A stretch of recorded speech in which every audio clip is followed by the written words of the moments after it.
And finally, what do you think of the legacy of this hospital? Because we've been researching it for the past week and we found out quite a lot of information, which is really interesting, but we never knew about this hospital, and the university hasn't really done much to raise awareness of it. No.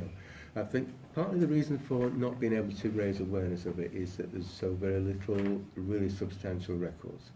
The university has got incredibly detailed, extensive records of its existence apart from this. The reason being that we were not running the buildings during that time. It was being run by the military.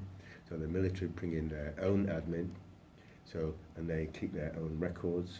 They make their own magazines. So we've got the magazines, but we haven't got the records of the running and the creation and the production of the magazine. So we haven't got their original photographs or their meeting minutes, that kind of thing, or how the staff were appointed, who the staff were, all military records, all of which were taken with them away when the university was returned to its owners. And those records subsequently, sadly, were part of a wholesale destruction of military records that took place between the First and the Second World War, when they were unable to find a way of managing the extensive records that they had. So lots of records of this kind were lost, but they tend not to be able to give you them anyway, because the military don't want you to know what soldiers suffer when they're in the war, and how they deal with it. So they try to manage that as best they can internally without making it too much of a public thing.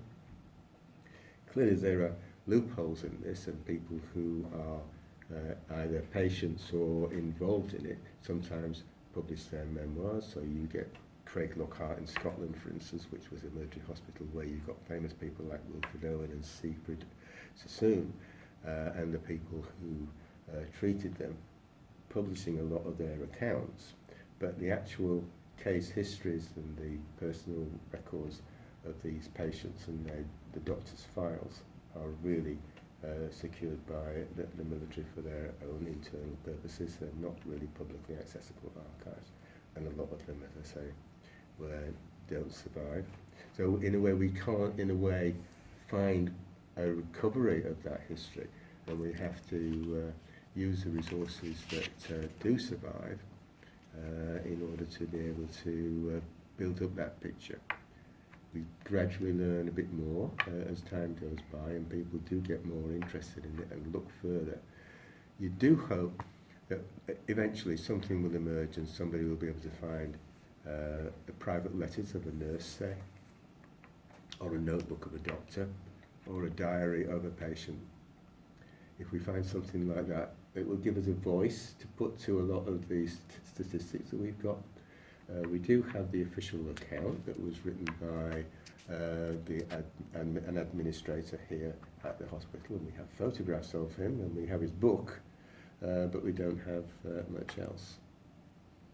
Thank you. So